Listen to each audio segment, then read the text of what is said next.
I just started my own business here in Germany while working 9 to 5. I've always had this dream of also having a side business because I've got big ambitions. I don't just want a job, although I really also like working full time in the corporate world, but I also want something that is my own. But then I googled how to start a business in Germany, and boom!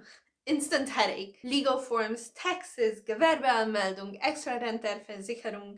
There is so much that you need to go through, and there's a lot of bureaucracy involved. But I will walk you through how I did it step by step up until now. This is a series that I'm starting while building my business to show you how it works in Germany, the different steps I take, the different mistakes I make. So in the future, I will be also updating this series. So this is just a first summary of what I've done so far to also get you on this journey with me to build my own business. Now, full disclaimer, because I'm also just starting out, maybe things that I'm doing right now can be also mistakes in the future.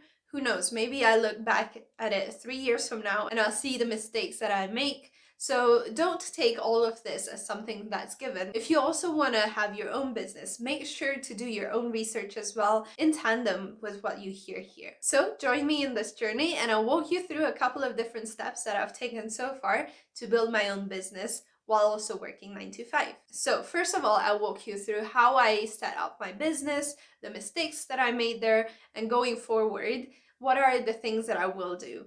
Of course, I will also talk a bit about balancing the main job and the side business, and also a bit about the real costs and challenges that happened to me, the things that I had to really pay attention to, and also maybe some things that in the future will be very important for you as well if you're on this journey. So the first step would be to really start researching and get through all of the things that you need to do.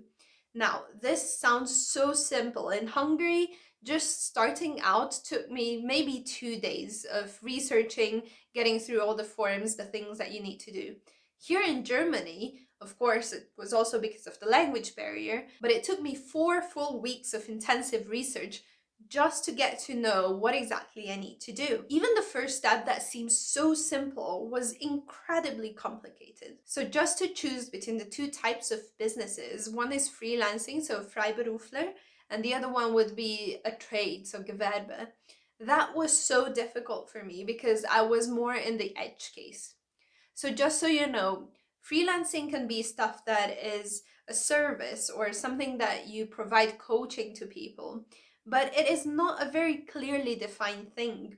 So some things can also mean that you have to have a Gewerbe. So everything else is a Gewerbe, everything else you need to do as a trade. But, so for example, as a teacher, if you teach someone one-to-one or if you have a course where you actually teach them throughout a Zoom call, then that can be freelancing. Except if you don't have the qualifications to do so, then you must do a Gewerbe. What they also told me at the Institut für Freiberuf is that if you start selling workbooks or online courses where you don't have a personal connection to the student, then again, that is a trade. In some cases, you can do a mixture of the two, but I read it once that you actually then have to completely separate the two entities with different social media, different marketing, and that is just impossible. Now, this information I'm not 100% sure about because there were only 2 sources that stated this, and there was one source that stated you can do anything. So if you want to do a mixed one, make sure to talk to the appropriate authorities on this. However, talking about that, it is incredibly difficult to get an answer for certain questions. Even if you go to the tax office, you go to the Institute for Freiberuf, they all say, okay, ask somebody else about that. Or ultimately, they can also say, okay, ask your tax advisor about that, see what they think. And I just cannot wrap my mind around why the authorities cannot provide an answer for a simple question. Like in my case, I wanted to also teach English and to teach communication courses to people, but because I don't have the formal training to do so, can it be freie Beruf or does it have to be Gewerbe? Everyone kept saying ask somebody else because they don't know. Now, in the end, I spoke to 2 tax advisors on this topic. It cost a lot of money to get their advice, but what they said really shocked me. So basically, the difference between Freiberuf and Gewerbe can also be in taxes. if you exceed a certain threshold in a gewerbe, you would need to pay extra tax. So I was trying to avoid that as much as possible in case in later dates my business booms to the point where I need to pay extra taxes.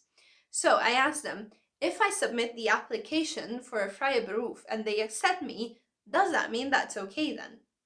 Well, the tax advisors then said, well, it kind of depends on the person doing the audit, because when you're doing a tax return every single year, they might do an audit. Now, that is fine, but if during any audit, one of the auditors thinks that, okay, well, this is not really a freie Beruf, they can ask you to go back and pay that tax retrospectively from the beginning of your journey, which just is completely mind-blowing for me, because in my mind, if they make a decision, they should stick to it. Obviously, if I make something different than what is in the description, then I thought, okay, yeah, fair game. But I just cannot comprehend why nobody can give me an answer. So this is one of the things that was really difficult for me. Certainly also because I was an edge case in this situation. I went to uni in the UK, I have a C2, I have exams, I already have experience teaching English. But then again, I don't have a formal training. So, does that qualify? Does that not? And it seems like all of the rules are written in such vague language that nobody really wants to take a stance and take responsibility later on. Anyway, in the end, I went with Freiberuf. They accepted my application, so now I just cross my fingers and hope for the best. This certainly helps me to do a bit less paperwork and pay a bit less taxes, but then again, there's always that worry at the back of my mind. Maybe later on they will go back and tell me to pay another 16% in taxes. So after going through all of these hurdles that took roughly 2 months with the back and forth, trying to go to presentations, trying to ask people, call the offices, call the different tax advisors, getting advice, thinking about what to do. Afterwards, finally, I got to the step of really registering my business. So for freie Beruf, what you need to do is you submit a form to the tax office. You register with the Finanzamt, that usually takes a couple of weeks. Then you get your new tax number and you can start working. In this case, there's no need to register with the trade office, which is the Gewerbeamt, which is something that is necessary for people who are opening a Gewerbe. My experience with this whole process is, because I don't speak German, because the language on there needs to be completely precise and make sure that, they don't have an issue with certain things, that you really want to get some advice on this from professionals.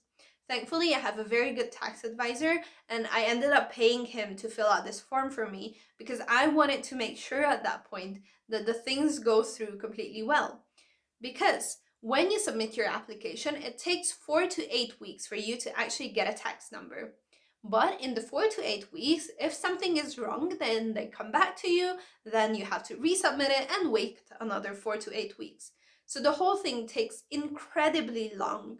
One of my friends who made a Gewerbe, it actually took him more than 3 months to get his tax number, and that is just mind-blowing. Again, in Germany, it seems like these things take really, really long. So if you're really thinking about starting a side business, you gotta start early and then actually plan on working maybe 3 months after that. But thankfully for me, probably because I also paid a tax advisor to do it, he filed it in and everything was okay, and I got my tax number in 6 weeks. Then once I got my tax number, that is when I can start issuing invoices with the tax number on it. Then the next step comes into play, which is managing finances, taxes, and all of that. Again, this is something where it was really difficult for me to figure out pricing as well, because there is just an incredible amount of taxes to pay with a lot of different nuances. One thing, for example, is the Kleinunternehmerregelung, which is basically VAT exemption. So if you make under 22,000 a year, then you can opt in for this program, which is called the Kleinunternehmerregelung, and it makes things much simpler when starting out. Then you can really simplify a lot of things on your invoices, and you don't have to send in as many forms to the tax office as when you do charge VAT. With this construction, I don't have to do double bookkeeping, which also helps a lot in the administration. So what I do, I use a software to track all of the invoices and everything like that. It also makes me a form at the end of the year that I need to submit to the tax office. But again, here with the important things, I really recommend you to get a tax advisor. In other countries, I would have said it's not that important. But here in Germany, especially if you don't speak the language very well, I feel like not having a tax advisor can really set you up for very costly mistakes in the future.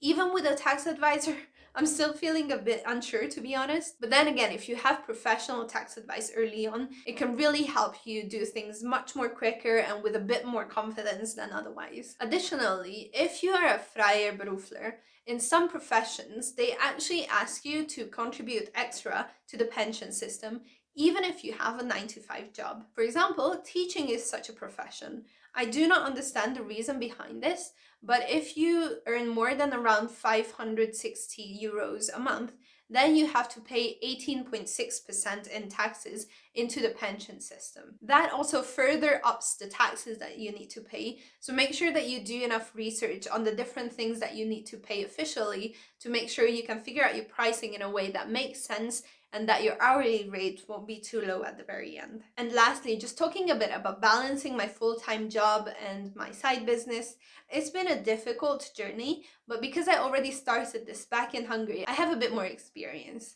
But first of all, if you want to start a business besides your 9 to 5 job, make sure you ask your employer first, or at least look at the contracts to see what they say in the contract.